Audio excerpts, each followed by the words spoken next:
Magsisimula ang kwento sa ibabaw ng isang gusali kung saan makikita ang isang babae na tila may masamang binabalak. At habang tumitingin ito sa ibaba, na para bang wala ng buhay ang kanyang mga mata, ay biglang tumulo ang luha nito at tinawag ang kanyang ama, saka umiiyak na humihingi ng tawad dito. At matapos itong pumikit, ay tuluyan na nga itong nahulog. Pagkatapos nito, ay ipinakita sa balita ang nangyari, kung saan ang isang middle school na estudyante ay humantong sa napakatinding desisyon na ito dahil sa mga ginagawang pagtrato sa kanya ng tila mga kriminal na mga estudyante. At maging ang mga nakaalam sa mga nangyari sa kanya ay napuno rin ng galit dahil nalaman nila na tinatrato ng mga bully ang babaeng iyon na parang aso, dahil nilagyan nila siya ng tali sa leeg at sinimulang palakarin na gaya ng aso. May pagkakataon din na pinakain siya ng mga ito ng mga umaapoy pang sigarilyo. At upang hindi siya magsumbong sa kanyang mga magulang o sa mga awtoridad, ay kinunan siya ng mga ito ng larawan ng hindi dapat makita at ginamit iyon upang i-blackmail siya, sa gayon ay hindi siya makapagsalita. At matapos ngang malaman ng taong bayan ang mga sinapit niyang ito sa kamay ng kanyang mga kapwa estudyante, ay napuno sila ng pagkagulat at galit dahil sa kanyang mga dinanas. Sa kabilang banda naman, ang kanyang ama na si Mr. Lee, na isang vice chairman ng isa sa pinakamalaking korporasyon sa bansa, ay kasalukuyang nagsasagawa ng isang press conference para ipaabot ang kanyang panig may kinalaman sa pagpaparusa sa mga nambuli sa kanyang anak. At sa sandali din ng iyon, habang mayroong isang seryosong ekspresyon, ay buong tapang niyang sinabi na papatawarin niya ang mga estudyanteng nambuli sa kanyang anak. Matapos naman niyang bitawan ang salitang ito, ay napuno ng katahimikan ang lugar dahil sa hindi inaasahang sagot nito. At habang natutulala pa sila sa kanilang narinig, ay nagpatuloy pa si Mr. Lee at sinabi na bagamat masakit sa kanyang puso ang nangyari sa kanyang anak, bilang ama nito, ay hindi pa rin niya maisasantabi na ang kanyang anak mismo ang gumawa ng desisyon na tumalon sa gusaling iyon. Idinagdag pa niya na dahil ang mga may sala sa pambubuli sa kanyang anak ay masyado pang bata, ay naniniwala siya na dapat lamang na magpakita siya ng awa sa mga ito bilang ang nakatatanda sa kanila. Kaya matapos sabihin ito, ay hiniling niya sa judge na maglilitis sa kaso ng kanyang anak na isaalang-alang ang kanyang mga sinabing ito. At kasunod nga nito, ay tinapos na niya ang kanyang press conference at naiwang nakatulala pa rin ang mga media dahil sa kanilang mga narinig. Sa kabila naman nito, ay sinubukan ng ilan na magtanong sa kanya, ngunit nagsimulan na itong umalis. Kaya habang naglalakad ito, ay patuloy siyang tinatanong ng mga media kung ito ba ay napagkasundoan ng kanilang mga pamilya, dahil tila masyado siyang malambot sa kabila ng dinanas ng kanyang anak. Galit pang ang tinanong ng ilan kung ito ba talaga ang pinakamagandang desisyon para sa kanyang anak. Iginiit pa nga ng isa na maging ang buong bansa ay galit na galit sa mga estudyanteng may kagagawa ng lahat ng ito sa kanyang anak, ngunit siya ay tila nananatiling walang pakialam at ganoon lamang kadaling pinatawad ang mga kriminal na iyon. Nanatili namang hindi sumasagot ang vice chairman, ngunit bigla siyang natigilan nang marinig niya ang isa sa mga reporter na tinanong siya kung matatawag pa ba niya ang kanyang sarili na isang ama dahil sa kanyang ginawa. Ngunit pagkatapos nito, ay muli na siyang nagpatuloy sa paglalakad. Kaya galit na galit ang mga media, na nagbigay ng mga komento at tinawag pa nga siya na napakawalang kwenta, at tinanong kung ano ang ginawa ng kanyang anak para ganoon na lamang kadaling patawarin ang mga kriminal na iyon. Makalipas naman ang ilang sandali, ay makikita sa mga balita at sa social media ang tungkol sa mga naganap na press conference. At dito ay inuulan ng batiko si Mr. Lee dahil sa kanyang naging desisyon. At sinabi pa nga na hindi ito maituturing na isang ama dahil sa kanyang ginawa. Habang patuloy namang pinag-uusapan ang mga nangyaring iyon sa internet, ay nagpatuloy din ang usapan kung ano ang totoong dahilan sa desisyong iyon ng ama. At iniisip pa nga ng ilan na marahil ay hindi ito totoong anak ni Mr. Lee.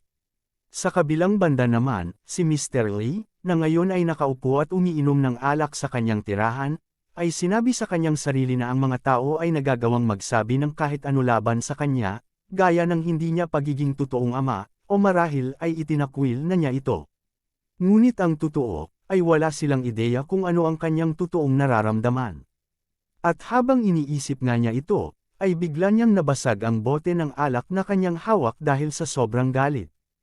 At habang dumudugo pa ang kanyang kamay dahil sa mga basag na piraso nito, ay sinabi niya sa kanyang sarili na walang alam ang mga ito tungkol sa kung gaano kasakit ang kanyang nararamdaman ngayon. At ang pagpapatawad niya sa mga kriminal na iyon ay hindi dahil sa totoong pinatawad na niya ang mga ito, kundi dahil wala siyang intensyon na parusahan ang mga ito sa masyadong malambot na juvenile law, dahil hindi yun ang nais niyang maging parusa sa mga bastardong iyon. Pagkatapos nito, ay lalo siyang umiyak at nagsimulang humingi ng tawad sa kanyang anak, dahil hindi niya kaagad napansin ang mga masamang pinagdadaanan nito, at ang rason kung bakit hindi niya magawang masabi ito sa kanya mismong ama, at sa halip ay pilit nitong sinubukang lampasan ng mag-isa. Naisip pa niya na ang kanyang anak ay laging iniisip ang iba bago ang kanyang sarili, at iyon din mismo ang lalong pumupuno sa kanya ng pagsisisi. Dahil kung pinalaki niya siya na naging makasarili, ay hindi sana nangyari ang lahat ng iyon sa kanya. Pero sa huli, ay galit na galit niyang sinabi na ang tanging maipapangako ng isang walang kwentang ama na katulad niya ay pagbabayaran niya ang mga bastardong nagpahirap sa kanya, at ipaparanas din sa mga ito ang kanyang mga pinagdaanan. Habang nasa gitna naman ng labis na kalungkutan, ay biglang dumating ang kanyang assistant at sinabi na kasama na niya ang batang ibinili niya sa kanya. Sa pagkarinig naman nito, ay agad na lumingon si Mr. Lee at tinanong ang bata kung nakapag-adjust na ba siya sa buhay sa South Korea. Ang batang babaeng ang ito ay walang iba kundi ang ating bidang psychopath na si Karma. Samantala, sa pagkarinig ng tanong sa kanya, ay agad itong ngumiti at tinawag si Mr. Lee bilang kanyang stepfather, at sinabi na dahil sa kanyang pag-aalaga ay matiwasay siyang nakapag-adjust sa lugar. Binanggit naman ni Mr. Lee na natutuwa siya na marinig iyon mula sa kanya, habang ang assistant naman ay mababatid ang pag-aalala sa kanyang mukha habang tinatitigan si Karma. Kasunod nito, ay nagsimulan na ngang tumayo si Mr. Lee at sinabi na maaari na silang magsimula sa paghahanda sa pagpasok niya sa eskwelahan. Sa pagkarinig naman nito, ay labis na nagulat ang assistant at tinanong ang vice chairman kung seryoso ba siya. Habang si Karma naman ay napangiti at masayang sinabi na kahit ang isang katulad niya ay makakapasok na sa isang paaralan sa bansang ito. Lalo namang kinabahan ng assistant matapos marinig ito, dahil ang ekspresyon ngayon ni Karma ay tila handa ng gumawa ng gulo. Dahil dito, ay mariin siyang tumutol sa plano ng chairman. Ngunit sinabi nito na bakit niya pipigil ang mag-aral si Karma gayong isang malayang bansa ang kanilang tinitirahan. Sa kabila naman nito, ay pilit pa ring tumututol ang assistant, kaya sinabi ng vice chairman na kahit ano pa ang sabihin niya ay gagawin niya ang lahat para makapasok si Karma sa paaralang dating pinapasukan ng kanyang anak. At sa palagay niya, ay aabutin ng kalahating taon ang paghahanda para dito. Kasunod nito, ay lumapit siya kay Karma at sinabi na dapat na itong makapag-adjust sa mga oras na iyon. At bilang halimbawa dito, ay dapat magkaroon na rin siya ng kanyang mga bagong kaibigan. Hindi naman nawawala sa pagmumukha ng assistant ang pag-aalala, ngunit sa kabila nito, ay prangka pa ring sinabi ni Karma na huwag na itong magpaligoy-ligoy pa at sabihin na lamang sa kanya na hindi pakikipagkaibigan ang kanyang ninanais, at sa halip ay ang kanyang magiging mga bagong laruan sa eskwelahan. Hindi naman sumagot ang vice chairman, at sa halip ay tila sumasang-ayon na ang kanyang nakakatakot na ekspresyon sa mga nais mangyari ni Karma. Makalipas naman ang ilang buwan, sa Unruh High School, ay makikita ang isang babae na sinasabi na ang kanilang cute na si Jiyeon ay kailangang inumin ang snack na inihanda nila para sa kanya. Habang inuudyukan naman siya ng mga ito, ay nagsimula namang maiyak at manginig sa takot si Jiyeon. Sinimulang tanungin siya ng estudyanteng iyon kung bakit hindi pa niya iniinom ang protein-rich special na gatas na kanyang inihanda. Nang hindi naman ito sumagot, ay sinabi niya na naiintindihan na niya kung bakit, dahil tila kulang pa ito sa protina. Kaya dahil dito, ay sinimulan nitong gupitan ang buhok ni Jiyeon at inilagay sa gatas na ipinapainom ng mga ito sa kanya. Habang patuloy namang tumatawa ang mga bullying kasama nito, ay muli siyang pinilit na inumin na ang gatas dahil nasisigurado niya na magiging masarap iyon. Ngunit sa kabila nito, ay sinubukang mga tuwiran ni Jiyeon at umiiyak na sinabi na expired na ang gatas na iyon at naglalaman din ito ng mga langaw at ng kanyang mga buhok.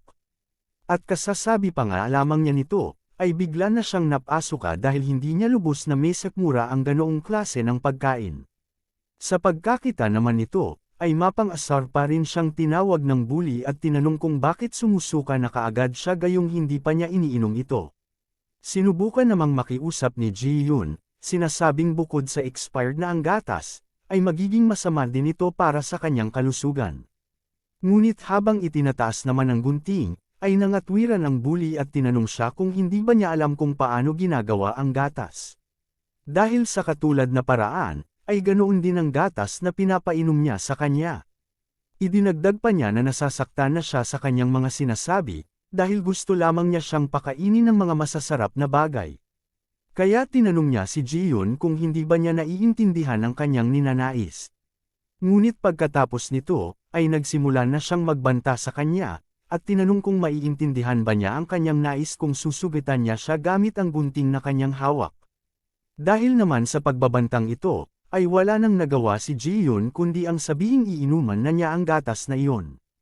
Ngunit sa kabila nito, ay sinaktan pa rin siya ng bully gamit ang gunting na naging dahilan ng kanyang pagsigaw.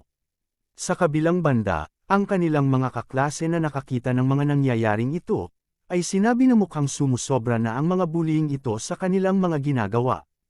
Kaya tinanong niya ang kanyang kaklase kung dapat na ba nilang isumbong ito sa mga teacher. Agad naman siyang pinigilan ng kanyang kaklase at sinabi na ang babaeng iyon na si Yoonjin ay isa din sa mga kriminal na may kagagawan sa pagkamatay ng anak ng isa sa mga pinakamayamang negosyante at hindi naparusahan. Ang babaeng ito pala ay si Song Yoonjin, 15 years old, at kasama din sa kaso ng anak ni Mr. Lee, at may kasong aggravated assault. Hindi naman makapaniwala ang isa sa mga estudyante at tinanong kung posible ba talaga iyon. Sinabi naman ng kanyang kausap na kung hindi siya naniniwala, ay tanungin niya ang ilan pang mga estudyante mula sa kanilang dating eskwelahan. Habang patuloy naman ang ginagawang pambubuli ng mga ito kay Ji-yoon, ay makikita rin na seryosong nag-aaral ang class president. Ngunit habang nagpapatuloy ang kanilang mga ginagawa, ay nagsimula na itong menas dahil hindi na siya makapag-focus sa kanyang ginagawa. Kaya dahil dito, ay tumayo na siya. Ngunit bago pa siya makakilos, ay bumukas ang pinto at pumasok ang kanilang teacher, sinasabing kapag wala siya ay talagang nagiging wild ang mga ito, dahil naririnig pa niya sila kahit hanggang sa teacher's office. Pagkatapos nito, ay inutusan na niya sila na maupo dahil mayroon siyang announcement. Sa sandaling iyon naman, ay nagtatakang napatanong ang isa sa mga bully kung ano ang nangyayari dahil tila maaga ata ngayon ang kanilang teacher. Sa kabilang banda naman, si Yoonjin ay inutusan si Ji-yoon na itago ang gatas na ipinapainom niya sa kanya. At pagkatapos, ay pinagbantaan na kung magsusumbong siya sa kanilang teacher, ay ipapakalat niya ang kanyang mga larawan. Sa pagkarinig naman nito, ay pilit na itinago ni Ji-yoon ang kanyang emosyon at sakit na nararamdaman. Kasunod nito, ay sinabi naman ng kanilang teacher na ngayong araw ay mayroon silang transfer student sa kanilang klase. At dahil siya ay nagmula sa North Korea, ay hiniling niya sa kanila na pakitunguhan siya ng maayos. Habang namamangha naman ang ilang estudyante sa kanilang mga narinig, ay sinabihan na ng teacher si Karma na ipakilala ang kanyang sarili. Dito nga, ay masaya niyang sinabi sa kanila na siya ay si Karma na nagmula sa North Korea.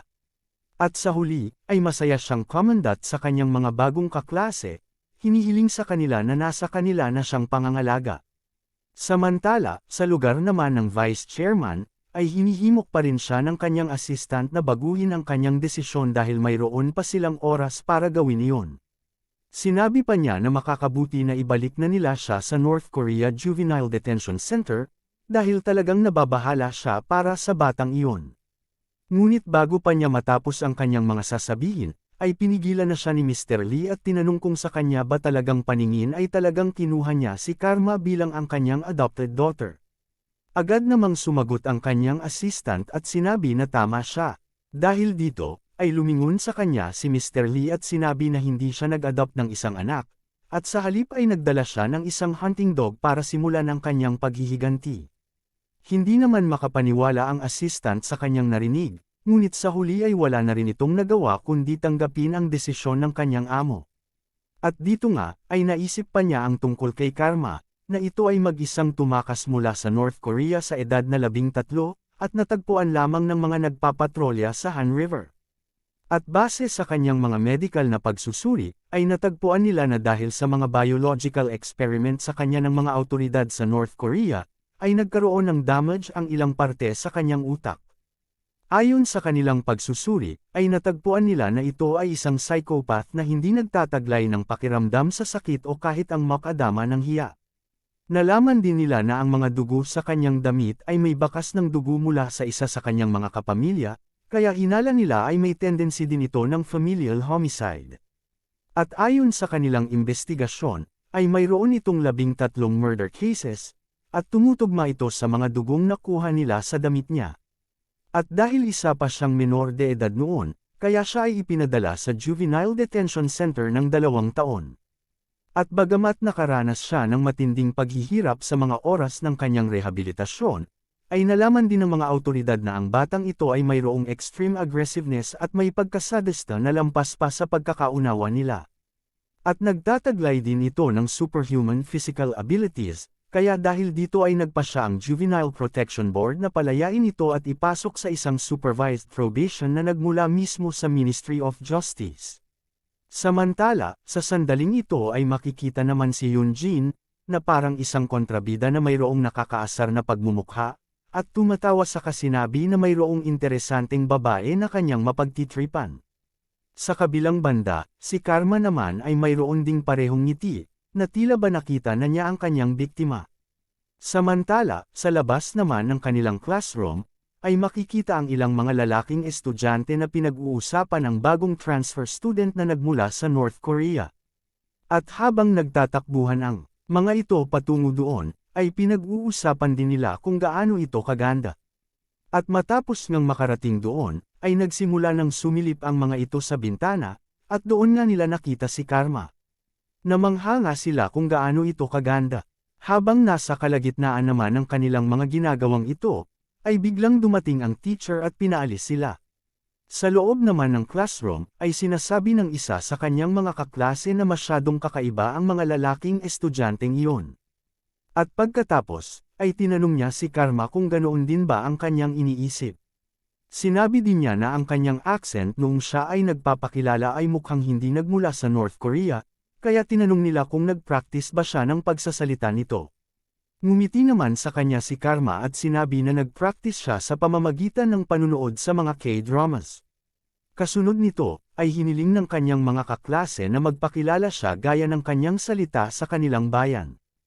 Hindi naman nag-alinlangan si Karma at agad na masayang bumati sa kanila sa kaparehong paraan. At dahil dito, ay napasigaw ang kanyang mga kaklase at sinabi na napaka-cute niya talaga. Iniisip pa nga nila na marahil ay ganoon din ito kasikat sa kanilang bayan. Habang nangyayari naman ito, ay tahimik na pinagmamasdan sila ni Ji-yoon at naisip na tila naging maingay ang kanilang klase dahil sa pagdating ni Karma. Pero dahil din dito, ay nakahinga siya ng maluwag, dahil kung magiging abala ang mga ito sa bagong estudyante, ay hindi na siya mapapansin ng mga bully. Pero kasabay nito, ay naiinggit din siya sa ginagawang pagtrato ng kanyang mga kaklase kay Karma, at hinihiling pa nga na sana ay makatawa din siya na katulad ng kanyang mga kaklase. Naisip din niya na kung posible, ay sana ay naging kasing ganda na lamang siya at popular katulad ng transfer student. Pero ang pag-iisip niyang ito ay naantala nang biglang dumating ang grupo ni Yoonjin, at tinanong ang kanyang mga kaklase kung ano ang pinagkakaguluhan nila dito. Sa sandaling ito, ay nagsimula na namang manginig si Ji-yoon at nagkaroon ng masamang pakiramdam. Kasunod nito, ay binati ni Yoonjin si Karma at Win Elcom sa kanyang pagdating sa kanilang bansa. Pagkatapos, ay pinuri din niya kung gaano siya kaganda, na para bang isang mayanhing artista. Idinagdag pa niya na gusto niya sanang maging malapit silang magkaibigan, kaya hinimok niya siya na sumali sa kanilang grupo. Masaya namang tinanong ni Karma kung anong grupo iyon. Ngunit sa pagkarinig ng kanilang usapan, ay lalong kinabahan si Ji-yoon at nagsimulang mag-alala para kay Karma. Naisip din niya na sa dami ng mga bullies na pwedeng lumapit dito, ay ang psychopath pa na si Yoonjin ang lumapit sa kanya. Naisip din niya na tila madaling mauto ang bagong transfer student, kaya nag-aalala niyang tinanong sa kanyang sarili kung magiging okay lang ba ito. Hindi naman kaagad sumagot si Karma, at sa halip, ay tinitigan lamang ang grupo ng mga bully. Oy, oy, oy! Kung nag-enjoy ka sa trip natin today, don't forget to like, subscribe at i-click mo na rin yung bell para next time sama ka ulit sa kwentuhan, ha? Hariga, thanks!